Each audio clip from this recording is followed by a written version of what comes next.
Hey guys, it's Danae and I'm here with the Philadelphia Sunday Sun every Sunday at 2 p.m. And I'm so grateful, so blessed to be here. I have my homie Sean here with me. Sean the Plug actually is what she goes by. And I'm super excited to talk to her about everything that she does. She was super flexible with me. And as you guys know, I've been bringing people on who I've followed on Twitter for a while, but never got to meet in person. So this is another addition to that sort of subsect of my show. But I'm going to stop talking now and let Sean introduce herself. Thank you for having me. You're welcome. So basically, I guess I would consider myself, all right, let me think. I want to say I'm a publisher, but more so maybe a content creator now. Okay. And not so much just publishing. Okay. So I'm dabbling in like a whole bunch of other things now, like photography, might do videography, but I still want to do publishing. So like, I still want to be considered a publisher, but yeah, but like, I don't want to box me in. I see. I feel what you mean. So you think that like content creator is like pretty inclusive of everything that you want to do.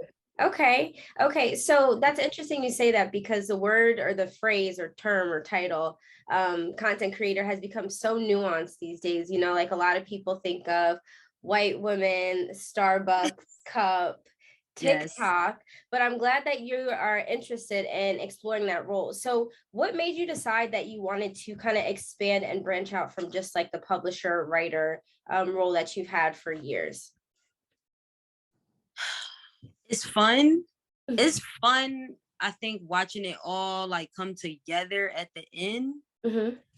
It's a lot of work though. Like the publishing aspect of it is a whole lot of work. Yeah.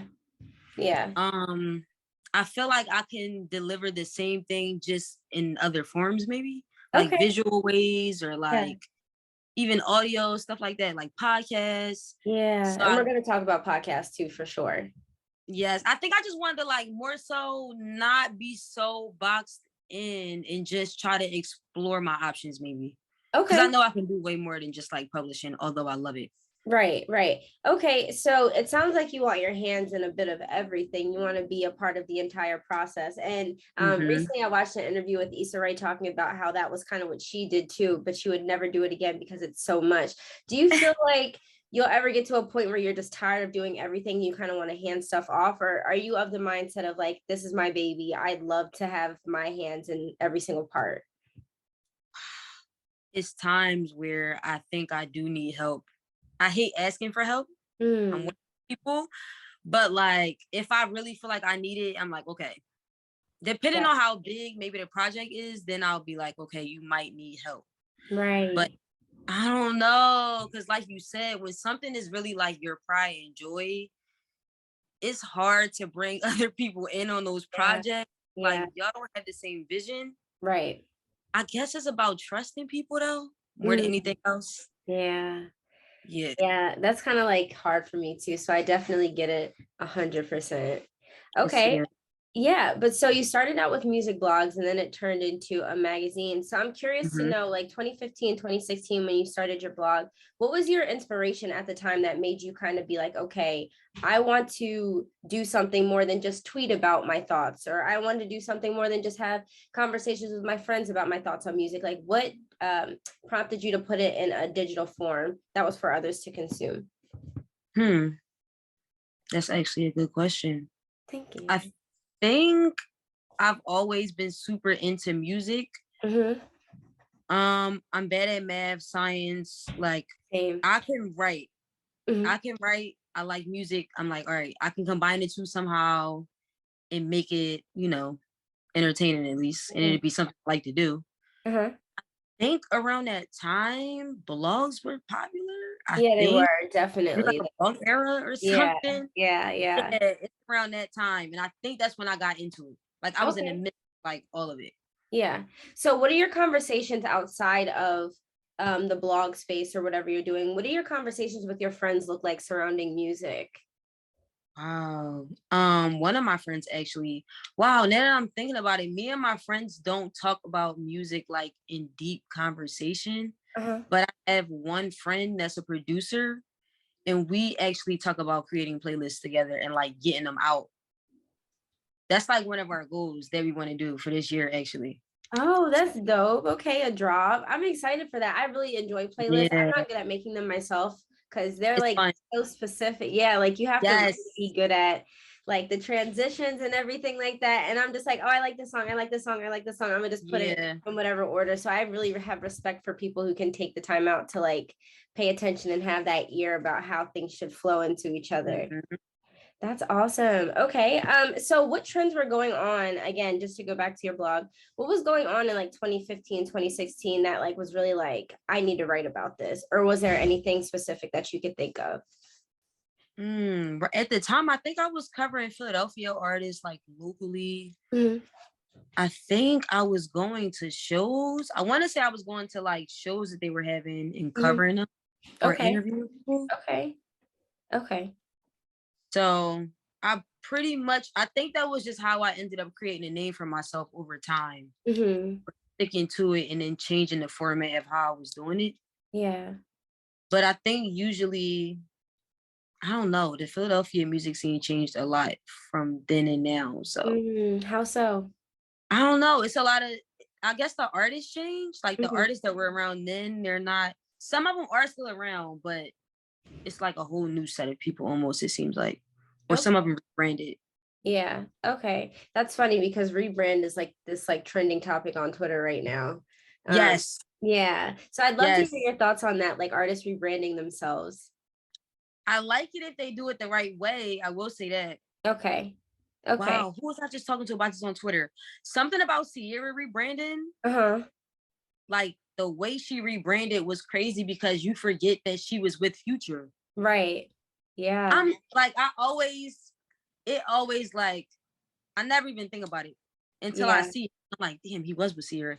But when I see her, I don't remember that because of how she rebranded as an artist. Exactly. Yeah. Mm. Wow, she has changed completely. I don't think I've ever given that any thought, but I'm thinking about like Listen, future really think Sierra about versus like Russell Wilson Sierra, and they are it. two Yep, different people.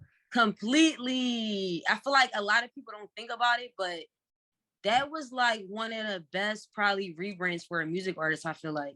Really? Okay. Yeah, like how do you forget that she was with like that's a crazy rebrand to me for me to like forget that she had a child with a rapper, a Yeah. well-known rapper at that. Like Yeah. Toxic rapper.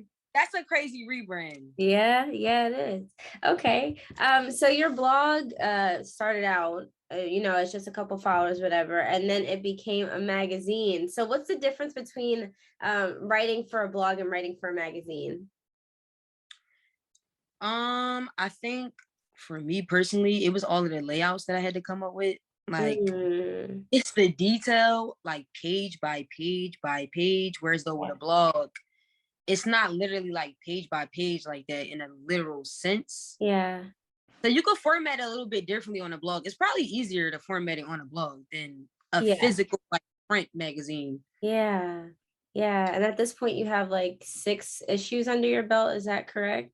Mhm. How do you maintain the ability to keep it fresh and to keep it creative and unique and make sure that everything that you do after or every project that you've completed after doesn't look exactly the same as the one before?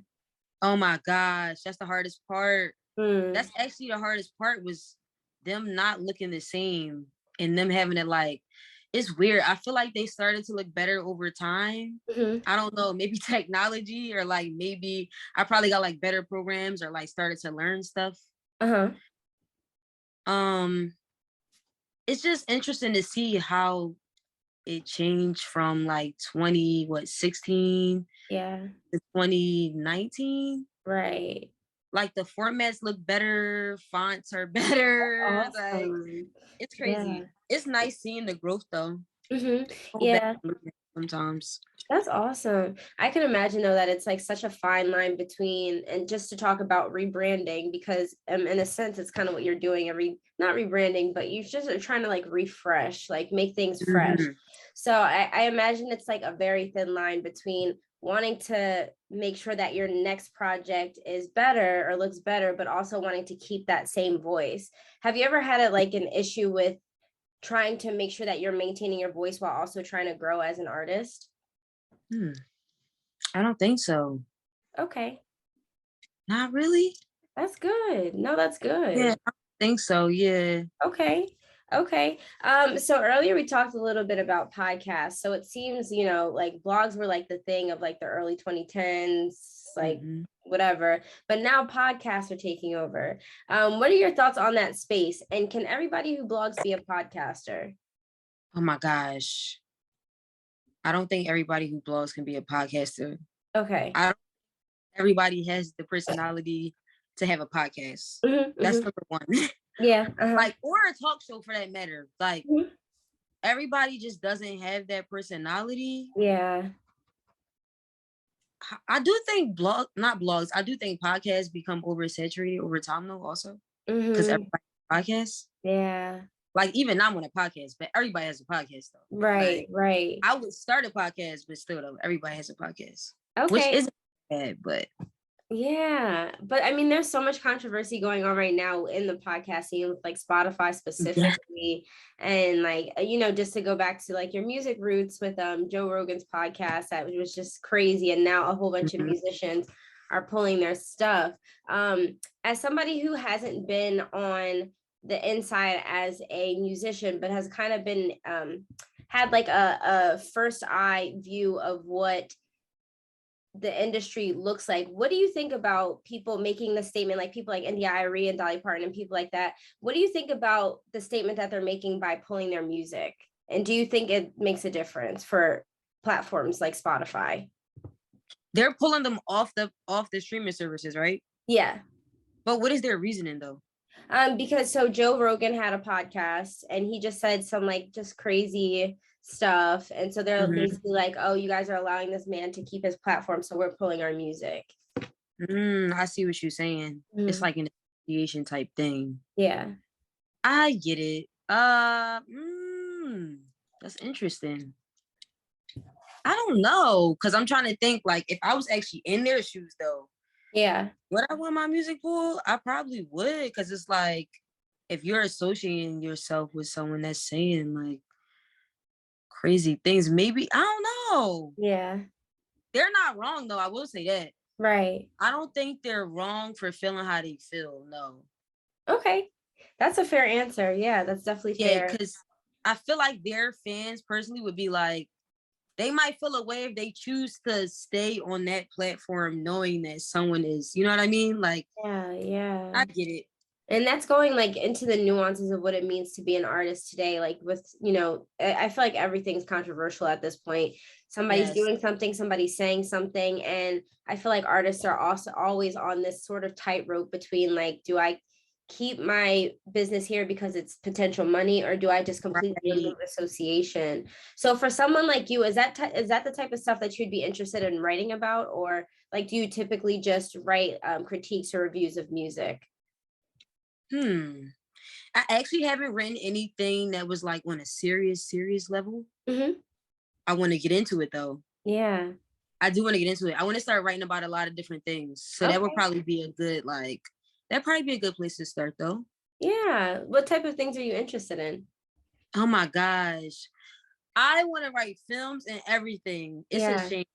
I want to write so much stuff. Because I didn't even realize like I can write anything. Yeah. Yeah. Like, yeah.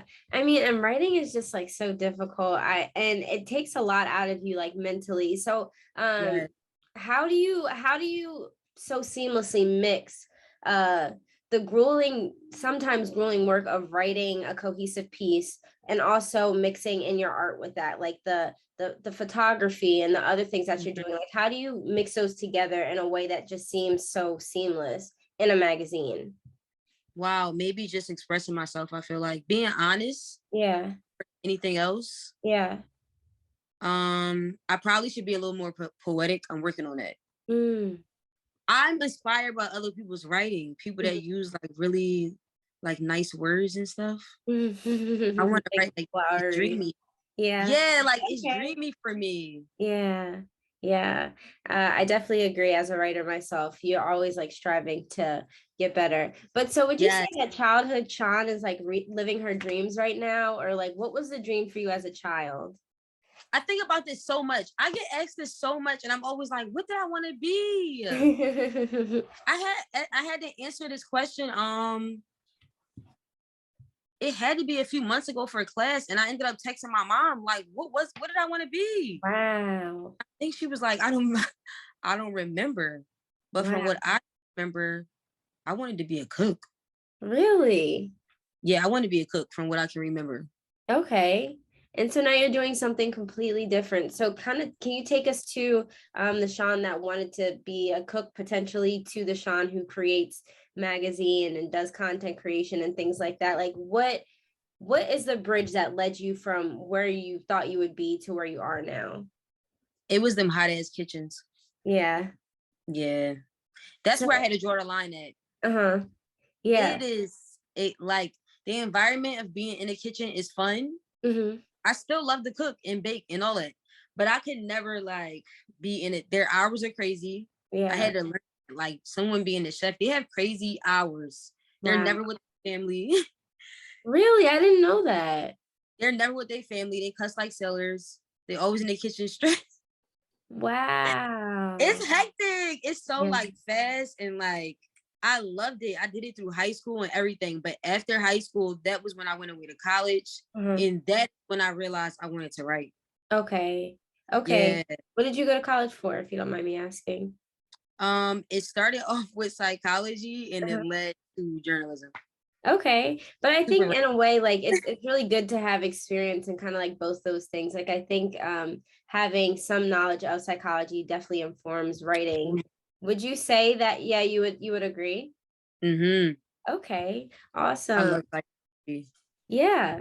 I mean, it sounds like you have like a whole bunch of things that you're really, really interested in. So that's great, especially as somebody who wants to create content. It's great to be interested and involved in so many things. But so just to talk about music, I'm curious to know what your thoughts are on music right now and your favorite music era in general. All right, we got a lot of good R&B artists out right now. Yeah, people keep saying that, and I'm like, maybe I just don't know where to find them. We do. We do. I probably just listen to so much music in a day. It's just ridiculous. Mm-hmm. But we have a lot of good R&B artists out. Like we may not have the best rappers out right now, but I feel like the R&B we have out right now is really good R&B. Okay. Like this might be one of my favorite eras of R&B. Like specifically. Yeah, we have a lot of good R&B like singers out right now. We do. Who are some of your favorites? At least 10. Okay. Who are some of your favorites, would you say? Lucky Day is really good. Yeah. I mean, he got on a project with Earth, Wind, and Fire. So I'm like, you have to be good to get on a project with Earth, Wind, and Fire at this big ass year. He is so good. Yeah. Joyce Wright is really good. Okay. Victoria Monet is a favorite. Yeah, and she doesn't really get a lot of notoriety. Oh my gosh. Yeah. Right? She doesn't get invited to award shows, I found out. I wonder why. I'm not really sure why though. I don't know. Cause she's a writer. So I really like she just started to like make music herself like that. So I don't. People have been using her lyrics for a long time. A long time. It's crazy. They gotta put more respect on the R&B singers. Yeah. Okay. Okay. So just on the topic of R&B singers, what's your thoughts on the whole Daniel Caesar getting canceled thing? All right, I'm not gonna lie though, because after that happened, that next album was fire. Yeah. It was so good. Yeah, it was solid.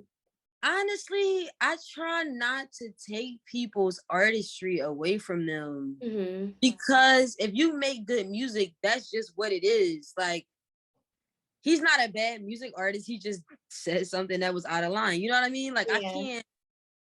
I can't be like, I'm not going to listen to his music ever again. Yeah. It's not like R. Kelly type of situation where, you know. Right. But it's Daniel Caesar. Like, he said something out of pocket. Yeah. Cancel culture is wild. That's another topic, though, because they're out of hand. I just feel like they're out of hand at this point. Yeah. Yeah. And I was actually going to ask you a follow-up, like, as a music journalist, what is your thoughts on cancel culture as it pertains to music? I mean, I know cancel culture exists in like every single facet now, whether you're an influencer, actor, whatever, but music, it seems to be kind of like the topic right now, especially because the R. Kelly thing is still circulating, the Trey Songz thing, the Chris Brown thing. is cancel culture valid? And as a music journalist, how does that affect your work? Wow. All right, so cancel culture is not valid. But as a journalist, I feel like it affects my work because you almost feel like you have to walk on eggshells. So I feel like if I was to come out and say something pertaining to R. Kelly and me still liking his music, I would be a problem. Yeah. As a woman, as a journalist, like I would just be a problem completely. But I can't take his music away from him. Like at the end of the day, if he make the music, that's just what it is. But he's still wrong. So I don't know. I feel like in a situation like his, because that's serious. Yeah. Like that's not like you just said something. Like something no, you crazy. Yeah. It was X. Like you did things. So it's more you can cancel somebody like that. Right. I feel like you can cancel somebody like that. You can. Yeah. I don't know though. I think cancel culture just goes too far. Yeah. Like they almost find any reason to cancel people. And it's not, just don't listen to their music no more. Yeah. And I think it, I think to some point, to some regard, it has some merit when somebody does something as wild as like the R. Kellys and stuff. But it's hard because if you think back to who you were in 2012 and the way that not even just you as an individual, but the world collectively said things and thought things and did things, like this is just talking about words at this point. And so go back to 2012 when everybody was wilding, including me. And it's hard because, especially in this day and age when there's so many of us, and we're going to talk about, this is going to be like the last subsect, but we're going to talk about artists and their rise and stuff. But when you look at right now, and there's so many people that I know, and are very local who are on the rise, but you look 10 years back at their Twitter, their Instagram, what have you, you're going to find some questionable things. So my question is, and you might not have an answer and that's fine, but where is the line able to be drawn? I want to say people are sensitive. I shouldn't say that, but sometimes they are. I feel like you have to draw the line when, I don't know. I think a lot of stuff just isn't as deep as people make it seem. It's just being exaggerated because of how times are right now. Yeah. I don't think anybody should per se be canceled though. Okay. Not really. Okay. Just like, I don't know how you should go about it. That's what I'm not really sure how people should go about it. Maybe people should just like not entertain the situation or the person. I'm not really sure. Like, but I feel like it already has gone too far with a lot of different things. Yeah. And like, I don't know where you're supposed to draw the line at, because who's even in control of like cancel culture? You know what I mean? Like, it's such a weird. It's very weird because I mean, even like, even just to go back to like the Daniel Caesar and R. Kelly thing, and obviously what they did is nowhere in comparison, but it took years for people to finally cancel R. Kelly. Yes. Daniel Caesar says one or two things, and he's canceled right away. And what Daniel Caesar did like pales completely in comparison to R. Kelly. So it's so interesting. To your point, I don't really know who controls cancel culture because it just seems very backwards. Because I'm like, for me, I'm like, the first time that somebody said anything about R. Kelly, like he did that. He did it, and he should have been canceled. But it took like 20 years of people just knowing these things. I'm like, is it because he came out with a gospel album? We're not going to talk about that though, but that's like a whole nother different thing. It's just very perplexing to me. But like I said, I just wanted to know your perspective as a journalist. Like, do you ever feel like you can't talk about something because what's going on in the world? Absolutely. Yeah. Yeah. Yeah. Okay. Well, on a lighter note, I know that you mentioned that you really, when you first started, you were really interested in like the Philly scene and like putting people on. And I imagine that you're still in that space right now. Why is that important to you to make sure that you're like promoting and amplifying voices in your city or just in general? I feel like Philly doesn't get enough, I don't know, maybe not enough respect, not enough maybe we're like the underdogs to me. I think we're the underdogs to me. And that's so crazy to me though, because like I was talking to somebody about this the other week, and there's so many dope artists that have come out of Philly. Yes. A lot. Yeah. So I don't quite understand. I don't know. I just feel like we're always the underdogs compared to like maybe LA or New York or like bigger cities, maybe. I guess maybe because we're just a smaller city, we have to like yeah, work but a little bit I feel harder. like I feel like with that though, like that should make it even like wilder because it is a smaller city than in New York or LA. Like Music Soul Child, Jill Scott, Eve, like there's so many. Tierra Whack is like somebody who's new or Meek. Like there's just so many people who who came from that world. Like that's wild to me. I mean, and because of the work that you're doing and the work that you're, contributing to putting people on, you're part of that history. So like, what does it feel like to you to have such like that undertaking of you literally documenting history for your city? It is crazy because I never think about it like that because I'm in it. So I don't see it like that until someone else says it. And then I'm like, wow, you're right. It's a big deal. It's a big deal. I don't think about it like that. I don't know. I just don't think about it like that. I probably will now, but yeah. I think thinking about things in like terms like then those terms kind of changes the way that you view yourself and your work.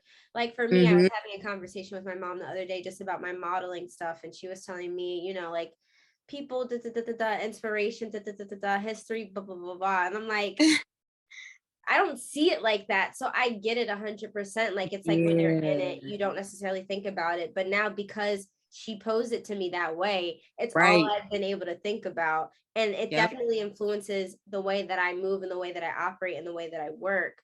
And just going back to cancel culture for a second, knowing that it's so like real and legitimate, how does that kind of shape the way that you move on your social medias? I don't pay them people no money. Okay. That's fair. That's so funny. Fair. I don't. All right, my manager probably would give me, but I really don't pay them people no money. Yeah. I just like try not to, don't get nobody bad too much. Basically, yeah. Like keep it safe. Yeah. Cause social media is a mess because things really turn up when you're like fast. Randomly, like you could have you could have a million tweets saying just nothing, and then one viral tweet and it's over. One. That's all it takes, and they'll go back.